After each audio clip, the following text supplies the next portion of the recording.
Hello students, मैं Kumar sir. और मैं गोपाल सर। आज हम आपको सिखाने वाले हैं प्राणायाम और प्राणायाम के फायदे। प्राणायाम के बहुत से फायदे हैं जो हम आपको वीडियो के माध्यम से बताएंगे।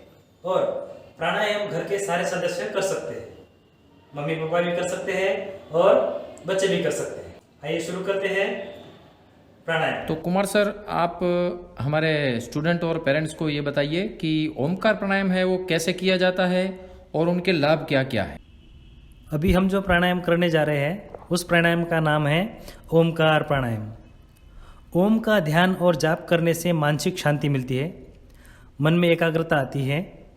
योग अभ्यास में ओम के उच्चारण का बहुत ही महत्व है। इसे ओमकार साधना प्राणायाम, प्रणव साधना प्राणायाम भी कहते हैं। ओमकार आपको शारीरिक, मानसिक और भावनात्मक रूप से आराम देता है। आइए इसे जानते हैं कैसे करते हैं। इसे करने के लिए एकांत का स्थान चुन ले। सुखासन या फिर पद्मासन की स्थिति में बैठ जाए। ध्यान रहे सिर, पीठ और गर्दन सीधी रहे। आइए जानते हैं ओमकार प्राणायाम के लाभ। इस प्राणायाम को करने से शारीरिक, आंतरिक इंद्रियों की सफाई होती है। प्राणायाम के नियमित अभ्यास से शरीर सुंदर, स्वस्थ और सुंदर बनता है। यदि आप इस प्राणायाम को नियमित रूप से करते हैं तो श्वास संबंधी विकार दूर हो जाते हैं। ओमकार प्राणायाम से रक्त की शुद्धि होती है, हृदय को आराम प्राप्त होता है। इस प्राणायाम को नियमित करने से पाचन तंत्र अच्छा रहता है। इसकी सावधानी भी आपको बता दें, इस प्राणायाम को बहुत ही आराम और शांतिपूर्ण तरीके से करना चाहिए, न कि कोई टेंशन लेकर। यदि आपको फीवर हो, तबीयत ठीक ना हो तो ये प्राणायाम ना करें।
गोपाल सर, आप हमें अनुलोम विलोम प्राणायाम के फायदे और अनुलोम विलोम प्राणायाम कैसे करते हैं बताइए। अनुलोम विलोम प्राणायाम को नाड़ी शोधक प्राणायाम भी कहा जाता है।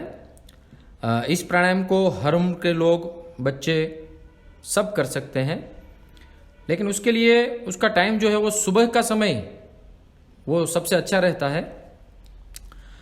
इस प्राणायाम के दौरान जब हम गहरी सांस लेते हैं तो शुद्ध वायु हमारे खून के अंदर जाता है और जो दूषित तत्व है उनको बाहर निकाल देता है। यह न केवल हमारे वजन कम करने में मदद करता है बल्कि हमें शक्तिशाली भी बनाता है। तो आइए जानते हैं अनुलोम विलोम प्राणायाम कैसे होता है। सबसे पहले किसी स्वच्छ जगह पर मैट के ऊपर सिद्धासन की अवस्था में बैठ जाएं। उसके बाद अपने सीधे हाथ के अंगूठे की मदद से नाक के दाएं छिद्र को बंद कर लें और नाक के बाएं छिद्र से अंदर की तरफ सांस लें। अब अपनी नाक के बाएं छिद्र को अंगूठे के बगल वाली 2 उंगलियों से बंद कर दें और दाहिने छिद्र से अंगूठे को हटा दें और सांस को बाहर की तरफ निकालें। अब वापिस नाक के दाएं छिद्र से ही सांस अंदर की तरफ लें और दाएं छिद्र को बंद करके बाएं छिद्र को खोलकर सांस को 7 से 8 की गिनती तक बाहर निकालें। इस क्रिया को आप शुरुआत में 2-3 मिनट करें, उसके बाद 10 मिनट तक बढ़ाएं। तो इस तरीके से हमें अनुलोम विलोम प्राणायाम करना है।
तो गोपाल सर, हमें आप ये बताइए, ये भ्रामरी प्राणायाम क्या है और इसे कैसे किया जाता है। तो आइए जानते हैं भ्रामरी प्राणायाम कैसे होता है। इस प्राणायाम के अभ्यास में हल्की सी झंझनाहट के साथ आवाज को निकालते हुए सांस को लेना है और उसी आवाज को निकालते हुए सांस को बाहर छोड़ना है। आजकल की ये भागदौड़ वाली जिंदगी में दिमाग, मन को शांत कर चिंता, भय, शोक, ईर्ष्या, मनोरोग को दूर भगाने के लिए योग और प्राणायाम सबसे अच्छी प्राणायाम है। मानसिक तनाव और विचारों को काबू में करने के लिए भ्रामरी प्राणायाम किया जाता है। भ्रामरी प्राणायाम करते समय काले भंवरे, जो भंवरा होता है ना, उसके समान आवाज निकालनी होती है। उसको हम अंग्रेजी में हमिंग भी ब्रीथ भी कहते हैं। यह प्राणायाम किसी भी समय कर सकते हैं। इसका कोई समय नहीं दिया हुआ है, कभी भी आप कर सकते हो। उसमें आप बैठ कर भी कर सकते हो, लेटे लेटे कर सकते हो, चेयर पर बैठ के भी कर सकते हो, कोई भी टाइम पे कर सकते हैं। तो आइए जानते हैं उसके फायदे के बारे में कि भ्रामरी प्राणायाम करने से कौन कौन से फायदे होते हैं। सबसे पहले जिसको क्रोध ज़्यादा आता है, गुस्सा ज़्यादा आता है, जिसको नींद नहीं आती है, मानसिक विचारों से बहुत परेशान रहते हैं, उसके लिए सबसे फायदेकारक है। और हमारे में सकारात्मकता बढ़ती है, और जिसको थायराइड जैसी बीमारी हो उसके लिए काफ़ी फायदेमंद है। जिसको आधाशीसी यानी कि माइग्रेन, जिसका सर दर्द ज़्यादा होता हो, उनके लिए भी भ्रामरी प्राणायाम बहुत ही अच्छा प्राणायाम है। और ये प्राणायाम करने से हमारी स्मरण शक्ति जो है उसका विकास होता है। भ्रामरी प्राणायाम में हमें किस बात की सावधानी रखनी है इसके बारे में भी थोड़ा हम जान लेते हैं। जिन लोगों को कान में दर्द रहता है, कान की कोई भी तकलीफ रहती है, उनको ये प्राणायाम नहीं करना चाहिए। और इस प्राणायाम को अभ्यास से सांस लेने एवं छोड़ने के क्रम में खून का बहाव जो है वो तेज हो जाता है। इसलिए जिसको हाई ब्लड प्रेशर है, जिसको हृदय की बीमारियां हैं, उन लोगों के ये प्राणायाम करना उचित नहीं होगा।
तो सर अब आप भस्त्रिका प्राणायाम के रीत और उसके फायदे भी बताइए। भस्त्रिका प्राणायाम हमारे शरीर में ऊर्जा उत्पन्न करता है तथा शरीर की अशुद्धियों को बाहर निकालता है। भस्त्रिका प्राणायाम हमारे शरीर से अशुद्धियाँ और नकारात्मकता को दूर करता है। यह प्राणायाम हमारे शरीर में से वात, कफ जैसे दोषों को भी दूर करता है। यह वजन कम करने में, पेट की चर्बी घटाने में सहायक है। इसे शरीर से सभी अंगों का रक्त संचार सुधरता है। इस प्राणायाम को यदि आपको भस्त्रिका प्राणायाम करने में तकलीफ हो रही हो, समस्या हो रही हो, या फिर शरीर में दर्द हो रहा हो, उल्टी आ रही हो, तो कृपया इसे ना करें।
ये थे प्राणायाम जो आपने देखा वीडियो में, उसके साथ उसके फायदे भी बताए गए हैं। तो आज के समय के अंदर ये सब आपको प्राणायाम करना जरूरी है, इसलिए खाली कोरोना नहीं, आप कोई भी बीमारी से बच सकते हैं। बट अभी आप ये प्राणायाम करेंगे तो उससे क्या होगा, ज्यादातर कोरोना हमारे फेफड़ों पे अटैक करता है, तो ये प्राणायाम से हमारी श्वासोश्वास की क्रिया मजबूत होती है, हमारे अंदर के जो ऑर्गन्स होते हैं वो मजबूत होते हैं। तो इसको आप जरूर से कीजिए और आपके पेरेंट्स को भी बोलिए कि वो भी एक प्राणायाम करें। Thank you.